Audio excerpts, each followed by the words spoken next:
नमस्कार, मैं हूं आपके साथ ईशा नेगी। योगी आदित्यनाथ के मंत्रिमंडल विस्तार के लिए लगता है जन आशीर्वाद यात्रा की समाप्ति का इंतजार रहा। आखिर जन आशीर्वाद यात्रा का उद्देश्य मोदी सरकार के साथ साथ चुनावी राज्यों में बीजेपी सरकार के प्रमोशन भी तो रहा, और वैसे भी ओबीसी कैबिनेट के प्रचार प्रसार का मकसद भी तो चुनाव ही है। खबर आई है कि पहले राष्ट्रपति रामनाथ कोविंद का यूपी दौरा खत्म हो जाए, फिर फौरन ही मुख्यमंत्री योगी आदित्यनाथ अपने मंत्रिमंडल का विस्तार करेंगे। कौन कौन मंत्री बनेगा तकरीबन फाइनल है। योगी आदित्यनाथ दिल्ली दरबार में हाजिरी लगाकर मंत्रियों के नाम पर मंजूरी भी ले चुके हैं और राज्यपाल से मुलाकात कर इस सिलसिले में मजबूत इशारा भी कर चुके हैं। संभावित मंत्रियों की सूची से एक नाम फिर से बादलों की तरह मंडराने लगा है। कांग्रेस से बीजेपी का ब्राह्मण चेहरा बने जितिन प्रसाद बाकी नामों में बीजेपी के अलावा सहयोगी दलों में से हो सकते हैं।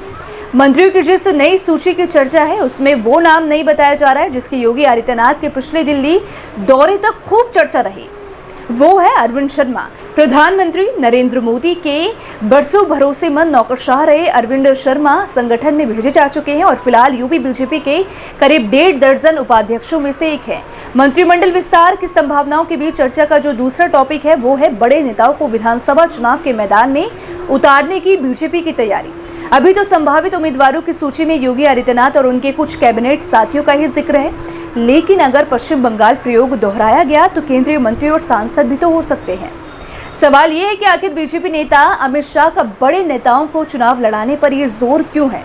कहीं बीजेपी अपने नेताओं का चुनाव मैदान में उतारकर उनकी हैसियत तो नहीं टटोलना चाहती, यह पार्टी ये मालूम करना चाहती है कि बीजेपी कितने पानी में है। अगर योगी आदित्यनाथ के प्रत्यक्ष चुनाव लड़ने की बात है तो विधान परिषद का सदस्य तो वो बहुत बाद में बने हैं। पहले तो वो लगातार 5 बार गोरखपुर लोकसभा सीट से सांसद रहे हैं। बेशक विधानसभा चुनाव कोई जिला परिषद या ब्लॉक प्रमुख चुनाव जैसा तो नहीं है, लेकिन ऐसा भी तो नहीं है कि योगी आदित्यनाथ के लिए विधानसभा चुनाव लड़ना कोई मुश्किल बात हो। विधानसभा चुनाव के नतीजों को लेकर शक शुबहों की गुंजाइश भले हो, लेकिन योगी आदित्यनाथ के यूपी की किसी भी सीट से सुरक्षित सीटों को छोड़कर चुनाव लड़ना बाएं हाथ के खेल जैसा ही लगता है। चर्चा तो योगी आदित्यनाथ के गोरखपुर से लेकर अयोध्या तक की चलती आ रही है, लेकिन फर्क क्या पड़ता है, एक घर है और एक मंदिर। गोरखपुर का गोरक्षपीठ योगी आदित्यनाथ का घर ही तो है और अयोध्या में तो रामलला का मंदिर बन ही रहा है। योगी आदित्यनाथ के साथ साथ उनके दोनों साथी डिप्टी सीएम केशव मौर्य और दिनेश शर्मा के भी चुनाव लड़ने की संभावना जताई जा रही है। ये दोनों भी ऐसे नेता हैं पहले से भी, और अब तो कहना ही क्या है, अपने इलाके में खड़े तो है ही, चुनाव जीत कर ही निकलेंगे, भले ही दूसरे उम्मीदवारों की जीत सुनिश्चित ना करा पाए। अब बीजेपी के यूपी अध्यक्ष स्वतंत्र देव सिंह का भी करीब करीब वैसा ही हाल है। बुंदेलखंड में कम से कम एक सेफ सीट तो मिल ही सकती है जहां से जीत की गारंटी हो। मिलता जुलता ही हाल उन नेताओं का भी होगा जिन पर बीजेपी नेतृत्व की निगाह होगी या फिर वो फिलहाल योगी मंत्रिमंडल का हिस्सा है। सवाल यही है कि नेता अगर विधानसभा चुनाव के मैदान में उतरते हैं तो बड़ा फायदा क्या होगा। एक आम अवधारणा रही है कि बड़े नेता जिस सीट से चुनाव लड़ते हैं तो आसपास के इलाकों पर भी उसका असर होता है और पार्टी के उम्मीदवारों को लोगों को समर्थन मिलने की संभावना बढ़ जाती है। अगर कोई बड़ा नेता चुनाव मैदान में उतरता है तो भले ही अपने लिए चुनाव प्रचार ना करे, लेकिन एक बार नामांकन दाखिल करने या फिर 1-2 बार आगे भी इलाके में पहुंच ही जाता है तो रास्ते में आने वाली सीटों के लिए चुनाव प्रचार का कार्यक्रम अपने आप बन जाता है। फर्ज कीजिए योगी आदित्यनाथ गोरखपुर किसी सीट से चुनाव लड़ते हैं, ऐसा हुआ तो क्या चमत्कार हो जाएगा और नहीं हुआ तो कौन सा पहाड़ टूट जाएगा। योगी आदित्यनाथ तो सांसद रहते ही, बीजेपी उम्मीदवार शिव प्रताप शुक्ल को एक नए नवेले डॉक्टर को मैदान में उतारकर अकेले दम पर शिकस्त दे दी थी। फिर योगी आदित्यनाथ को किसी सीट से चुनाव लड़ने की जरूरत क्यों आ पड़ी है। गोरखपुर जैसा ही अयोध्या का मामला लगता है। बीजेपी उम्मीदवारों की जीत सुनिश्चित करने के लिए योगी आदित्यनाथ की उम्मीदवारी नहीं, गोरखपुर और अयोध्या जैसे इलाके की काफी है। बड़े नेताओं को चुनाव मैदान में उतारने का बीजेपी का ताजा तरीन प्रयोग पश्चिम बंगाल में देखने को मिला। शुभेंदु अधिकारी को तो नंदीग्राम से चुनाव लड़ना ही था। ममता बनर्जी को ललकारने के बाद उनके भी नंदीग्राम में धावा बोल देने के बाद मुकाबला भी दिलचस्प हो गया था। बीजेपी के मन माफिक माहौल तो बना ही था, वही नतीजे भी फेवर में ही आए।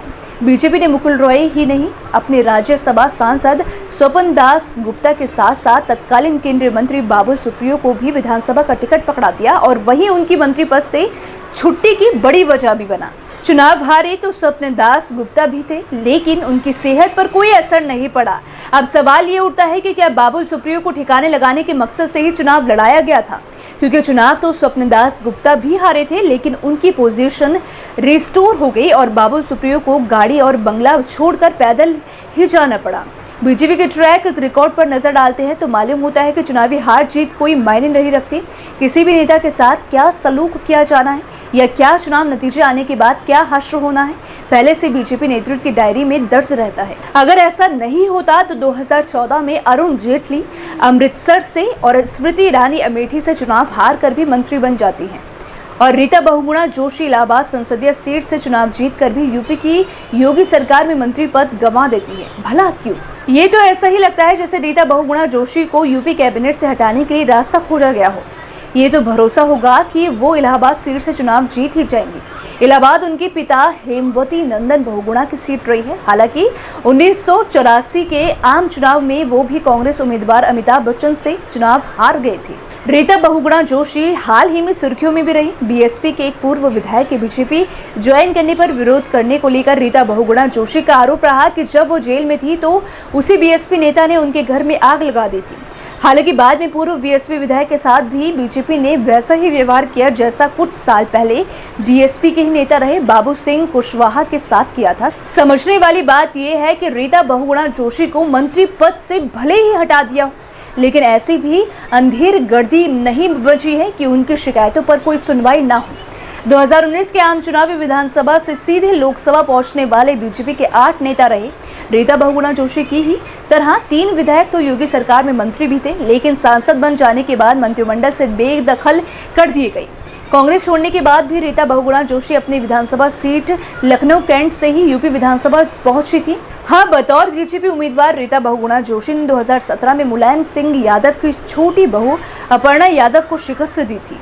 अगर यूपी चुनाव में भी बीजेपी पश्चिम बंगाल जैसा ही प्रयोग करने का मन बना चुकी है तो देखना होगा कि बलि के बकरे जैसे उम्मीदवार किसे बनाया जाता है।